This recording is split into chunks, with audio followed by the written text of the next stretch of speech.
एक तो कोरोना का बहुत बड़ा असर इस पशुपालकों के ऊपर और दुग्ध व्यवसाय पर पड़ चुका है, क्योंकि कोरोना लॉकडाउन के बाद जो खपत है दूध की वो 40% कम हो चुकी है।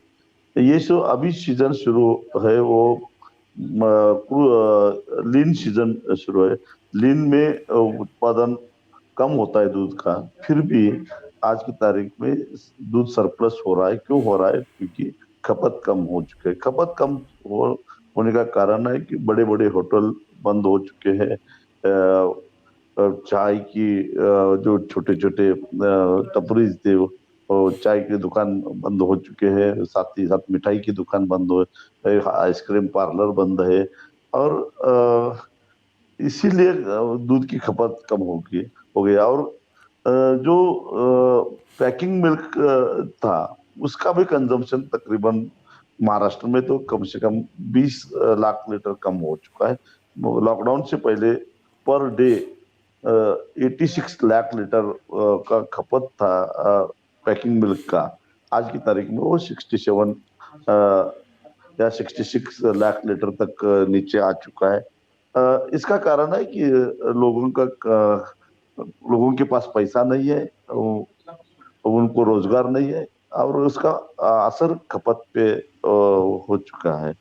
और इसलिए आज की हालत में जो पैकिंग मिल्क का एक जो खपत है वो छोड़कर बाकी जो दूध है वो सरप्लस हो रहा है। ना वो होटल की तरफ जा रहा है, ना वो चाय के लिए जा रहा है, ना वो पनीर रबड़ी खोया के लिए जा रहे हैं। तो वो सब का सब दूध पाउडर बनाने के लिए जा रहे हैं। पाउडर, और इतना स्टॉक इतना बड़ा है पाउडर का, साथ ही साथ बटर का स्टॉक कितना बड़ा है कि अब पाउडर टोटल पूरे देश में तकरीबन 2 लाख टन दूध पाउडर का स्टॉक है। तकरीबन बटर का स्टॉक बढ़ रहा है।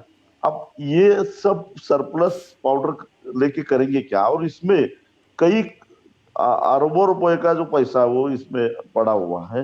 वो ना उसको कोई खपत नहीं है, कोई खरीद नहीं रहा है। और एक्सपोर्ट करने के लिए सरकार की कोई योजना नहीं है।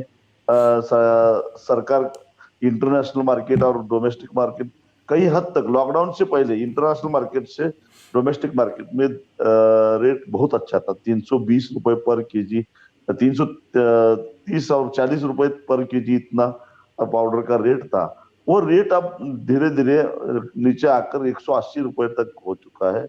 थोड़ा सा अगर सरकार कोई सब्सिडी देती है एक्सपोर्ट के लिए, आज इंटरनेशनल मार्केट में पाउडर के दाम तकरीबन 210 रुपए है, और हमारे यहाँ डोमेस्टिक मार्केट में 170-80 रुपए तक है।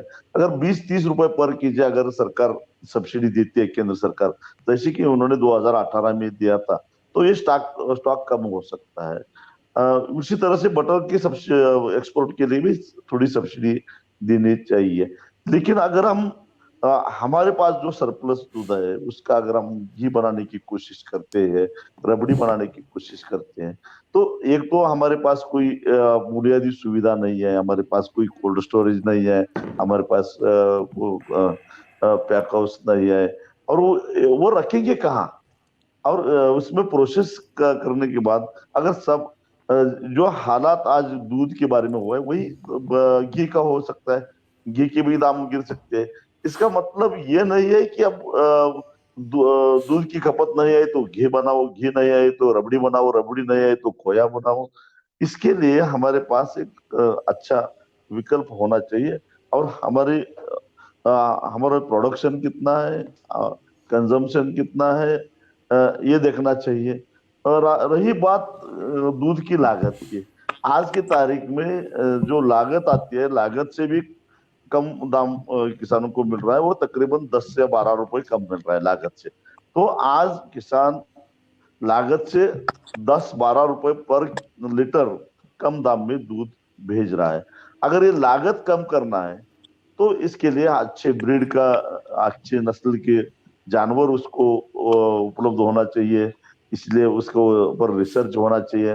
लेकिन हमारे जो यूनिवर्सिटीज है, वहाँ कोई रिसर्च अभी कुछ होता नहीं, प्राइवेट सेक्टर में भी ज्यादा रिसर्च नहीं हो रहा है। हमारी गिर गाय बाहर गई, उसका दूध का उत्पादन बढ़ा, लेकिन हम उसका बढ़ा नहीं सके। हम एचएफ और बाकी नस्लें बाहर से लाए, लेकिन यहाँ की प्रकृति में वो सूट नहीं हो रही है, उसका खर्चा बढ़ रहा है, उसकी दवाइयों का खर्चा बढ़ रहा है।